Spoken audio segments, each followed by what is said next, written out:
Hey guys, I'm back. So as you can tell by the title, unless I have changed it between now and when I finish this, I had to bring this in for an inspection, which living in the city of New York, you're required to do every year. And for motorcycles, it's actually quite reasonable. It's only like $6. Now, of course, that's pass or fail. I think it's like 32 for a car. So, you know, what was it? 2 days ago, I took the Ryker in, and 10-15 minutes later, I got it back. Passed inspection. All is good in the world. Went home. Next day, I tell him, I said, listen, I'm going to bring the Spyder in tomorrow. He's like, okay, fine, no big deal. So I ride to the other end of Staten Island, which is all, you know, speed cameras, highways backed up. It's just a pain in the ass getting to the other end of this island. So I get there, hand him the keys, he pulls it in the back, and then I get, you didn't pass. I'm like, you gotta be shitting me. Yeah, did not pass inspection. And he's like, your back tire is bad. It's bald. And it's not bald, but it's definitely past its prime. That's for sure. The brakes and the tires on this trike are original. Thank you. So that's 22,000 miles. Yeah, 22,000 miles on this, on these wheels and brakes and stuff, and I have not changed them. So when a guy comes out and tells me like your tire's bad, I'm like, well, that really sucks. But the lucky thing was they did have a tire in stock, so that was good because you know, unlike when you get repair work done on your car. You know, usually your mechanic shop will phone up somebody and get your parts delivered. Because these shops, they only have like oil filters, maybe a belt or two, some spark plugs, obviously oil, but that's bulk. But they don't carry every single part. They'll probably have some popular tires, but you might have a special request or a special need, so I gotta call it up. While hearing the news that I need a new tire was not what I wanted to hear, to be honest, I knew it was due to be changed. You know, I knew. So I'm like, you know what, since I'm here, just do it. So they get to changing it, and about an hour later I get the second bit of news. Yeah, your back brakes are shot. You know, one pad is like down to nothing. Like I said, the brakes are all original, but I found it a little strange that the front brakes were okay, but the back brakes were bad. And you know, if you know anything about cars and shit, 70% of your braking is done by the front, the other 30 is in the back. So why the back would wear out before the front was a little strange. Then you could see the look of panic in my face when they start talking to each other like, do we have the brake pads?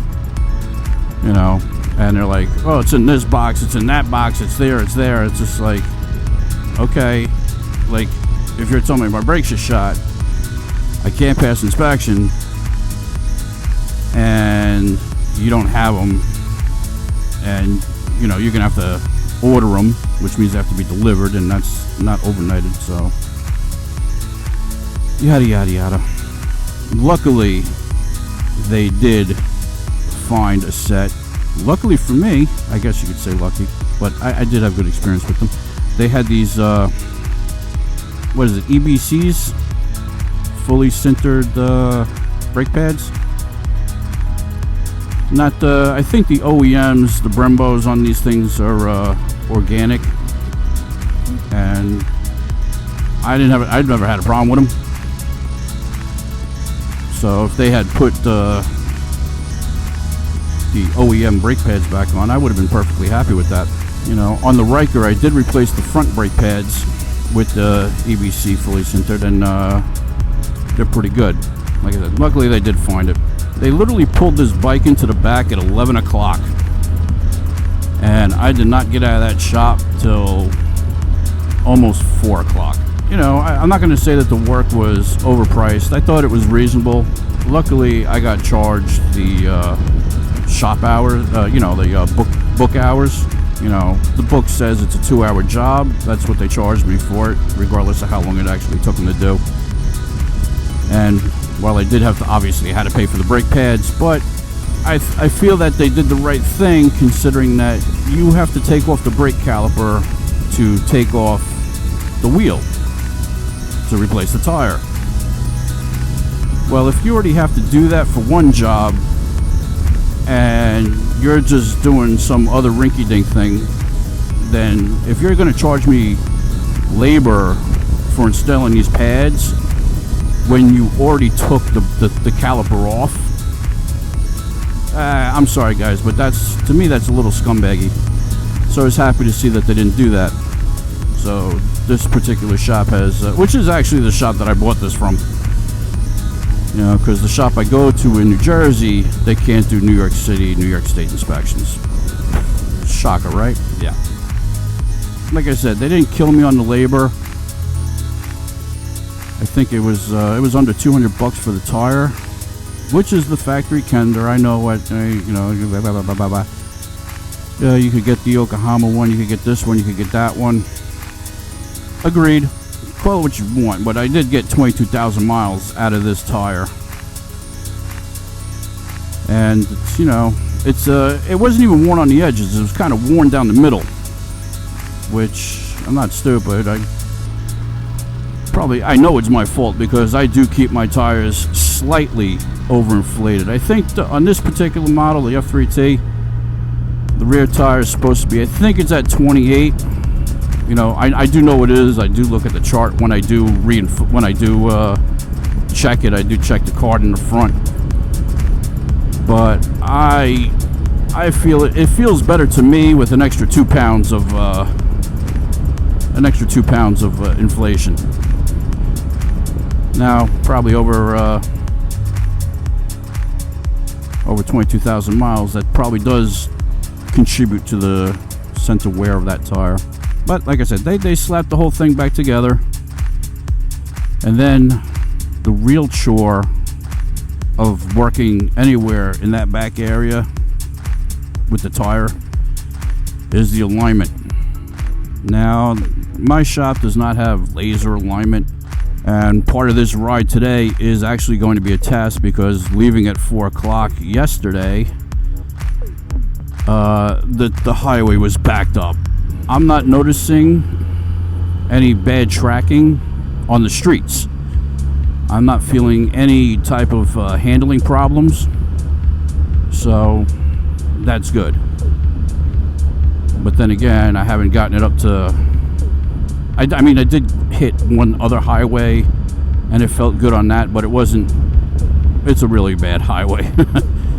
Lots of potholes and stuff. So I'm going to try to talk to you guys, and then I'm going to mosey on over to the highway and take the highway back home and see how it goes. Let's go back in time. Goddamn speed cameras everywhere. Communists. So one of the things is with the alignment is the belt. Two crucial things with the belt. The alignment, that keeps it from rubbing or falling off, which is two bad scenarios either way. And the tension. Tension's also another thing. So if you have too much tension, too little tension, I couldn't tell you exactly what would cause what. But when I first got this, I don't think it wasn't adjusted correctly. And there was a lot of vibration, you could say.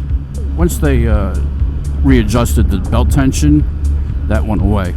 Another thing I noticed is that, to me personally, while it never rubbed, I always felt that the belt ran very close to the, well, what the hell would you call it? Yeah, the inside flange of the hub. Does that sound? Yeah, hub. Sounds good. Yeah. So now the manual is between 1 millimeter and 5 millimeters from that hub. And it also says that it can rub on a hub, but it can only rub on one of them. So it's either the front hub, front sprocket, or the rear sprocket. I guess hub sprocket, whatever. If you own one of these, you know what I'm going to be talking about. There's a flange on one side of the rear. It's on two sides on the front. When I got it back, and I do not have.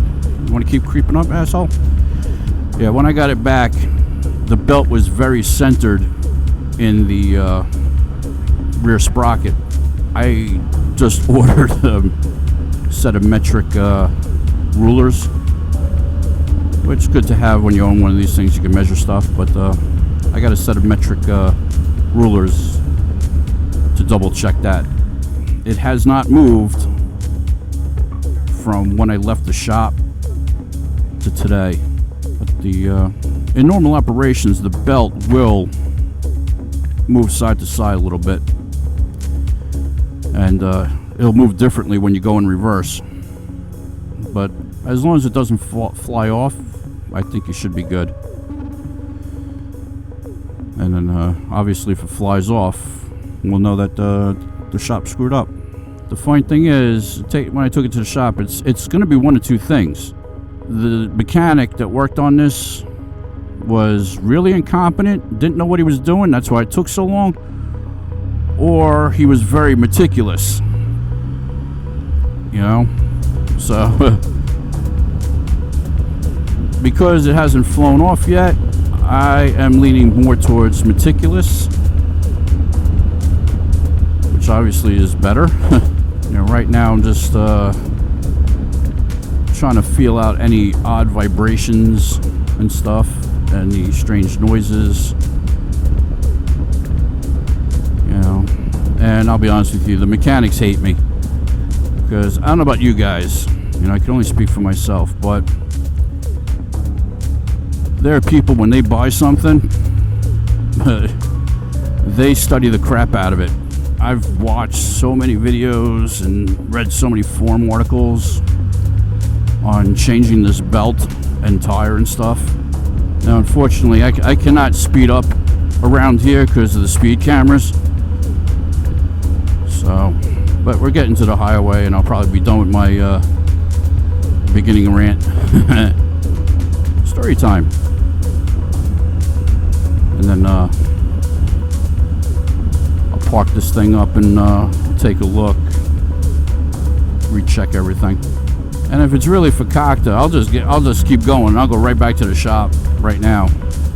This seems like one of those things that if it was going to screw up, it's going to screw up now more than later.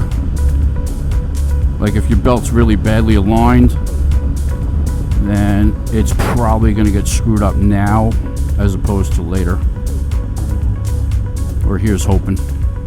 And the other thing is this, since I just got the rear brakes done, what I'll probably wind up doing maybe next week is I'll order new front brake pads, and I'll get those done.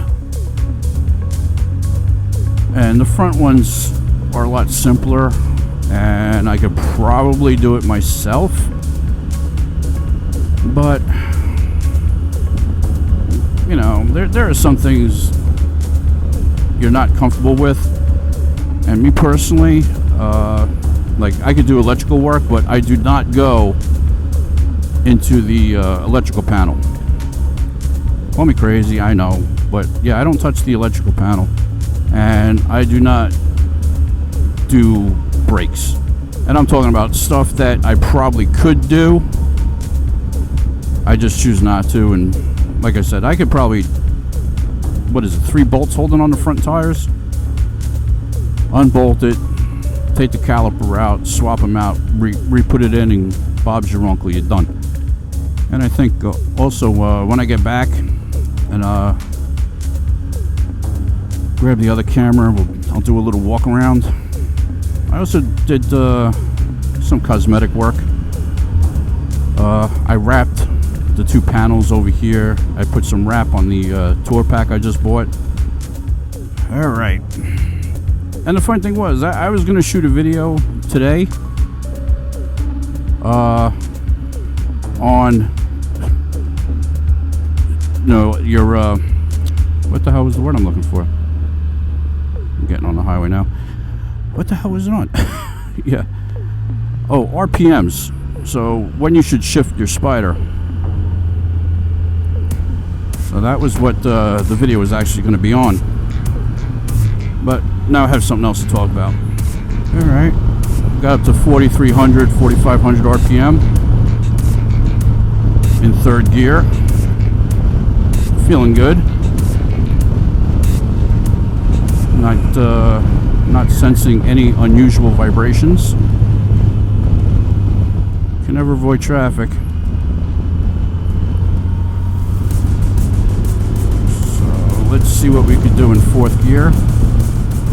4,700 RPM in 4th gear.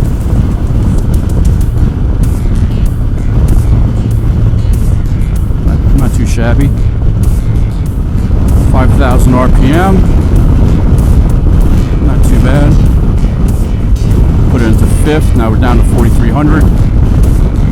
Someone has run afoul of the law, which is good. It means there's no other cops in front of me. I'm going to take this to the next exit and come back on the other side and try it again. Yeah, I got to get the front brakes checked anyway, because whenever I hit the brake pedal, it veers to the left. This makes me think that the ones on the right are kind of worn down. They're probably due to be replaced anyway, so. Alright, that was, that felt promising.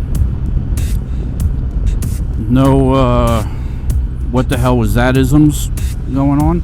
Didn't feel jerky, did not make any noises that felt strange or sounded strange. No strange movements. Everything felt like it was working the way it was supposed to. So it didn't feel like that tire was bouncing up and down back there. Main inquiry was the RPMs and if there was going to be belt vibrations. So I'm still in 3rd gear, going to take it up to 5,000. At 5,000, pop it up another one. 4,500 in 4th.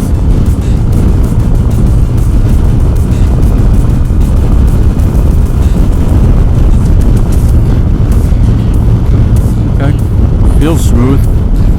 Miles per hour would be more indicative with your belt, given that it's turning with your tire regardless of what the engine's doing. I am going normal operating speeds. As of right now, it seems like everything is pretty good. So once I get this parked up, I will re-inspect the back, make sure that that belt hasn't wandered. Stick around. I'm not signing off just yet. Still gonna do the belt inspection. Alright, the next thing you see will be the belt. Alright, so we parked up. Wrap that right there. There's the new tour pack installed. Worked really good in Maine, I'll tell you that much. So I wrapped that, and same on the other side. Then I wrap the top over here. That's the cosmetics. Time to get underneath. Alright. So there's the belt. Looks like it's in pretty good nick. So that gap, you know, now that's ridden for a little while, it seems like that's about the gap it had before. So it's not touching the rim. That's definitely under 5 millimeters and over 1 millimeter. So Looks fairly straight. Like I said, there's the original Kendra tire. Okay, so I don't know if you're gonna see this on here, but right there, that's a wear bar. So this center tread was on that wear bar. That was flat right there. Still had some meat here, but that tread bar was definitely worn down. Note to self, when this gets to there, replace the tire. And as you can tell, there's the monstrosity that is the rear brake on this thing. You know, and what you have to be careful of with these, especially with your speed sensor right here, there's shims. So when you take this off, you know, make sure you don't lose those shims. You really, I don't know how the hell you get in there to check the, in case you want to know, this right here, that's the axle bolt, that's the adjustment bolt. There's the same thing on the other side. So, you know, you got to take this out, and then you could use that to adjust the alignment. That's how that's supposed to work. And like you said, you see how tight this is in here? I'm not doing this, especially in the summer. Thanks for watching. Once again, please like, subscribe, yada, yada, yada, notifications if you're so inclined. And I'll see you on the next one.